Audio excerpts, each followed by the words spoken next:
महाराज जी, हिंदू धर्म ग्रंथों और मान्यताओं के अनुसार पाप मुक्ति के अनेक साधन बताए गए हैं, जैसे गंगा स्नान, पाप मोचनी एकादशी। समझना, गंगा पाप का नाश करती, इसमें संशय नहीं। लेकिन पाप की प्रवृत्ति, गंगा नहा के आए फिर 100 पाप कर लिए, फिर गंगा नहा के आए फिर 100 पाप कर लिए, तो हाथी स्नान हुआ, हाथी स्नान किया, सूंड से धूल डाल लिया, तो स्नान का मतलब क्या हुआ?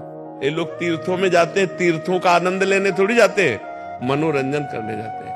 तीर्थ कैसे जाया जाता है? उपवास करके रहा जाता है 1-2 दिन, बहुत नम्र दैन्य, नाम जप, पवित्र। अब यहाँ होटल बुक करवा के धामों में और वे विचार करते हैं, मदिरा पीते हैं, मनमानी आते, तो ये तीर्थ और गान थोड़ी हुआ। ये तो घोर पाप हो गया, जो घोर नरकों में ले जाने वाला है।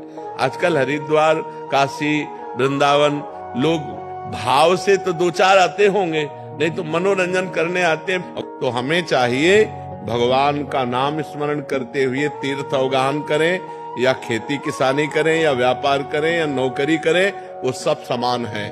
अगर हम धर्म से किसानी करते हैं, धर्म से व्यापार करते हैं और नाम जप करते हैं, तो बिना गंगा नहाए भी भगवत प्राप्ति हो जाएगी। और गंगा नहाते हैं, मनमानी आचरण करते हैं, पाप करते हैं, तो गंगा नहाते हुए भी आपको नरक जाना पड़ेगा। पक्की बात समझ लो।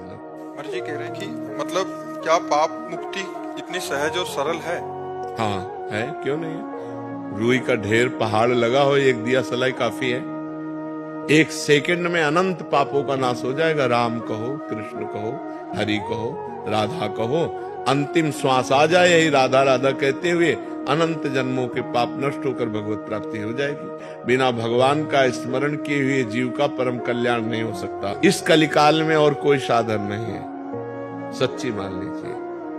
एक ही साधन है, हरिर नामयु, हरिर नामयु, हरिर नामयु केवलम, कलौ नास्तेव, नास्तेव, नास्तेव गति अन्यथा। सब कर रहे हैं और फिर वही पाप आचरण कर रहे हैं, तो उससे कोई लाभ नहीं मिला। तो हमारे जो सदग्रंथों का लक्ष्य है, वो है भगवान का स्मरण, अखंड स्मृति, हरिशरणम हरिशरणम, राधा राधा राधा। अगर ये है तो सब फल मिल गया, नहीं तो सो सब धर्म कर्म जर जाऊ, सो सब धर्म कर्म जर जाऊ, जहां न राम पद पंकज भाऊ। जोग कुजोग ज्ञान अज्ञानू, जहां नहीं राम प्रेम प्रधानु। अगर भगवान के चरणों में प्रेम नहीं, तो जोग कुजोग है, वो ज्ञान अज्ञान है, वो धर्म कर्म आग लग जाए। जिसमें भगवान के नाम में न प्रेम हो, भगवान के चरणों में न प्रेम हो।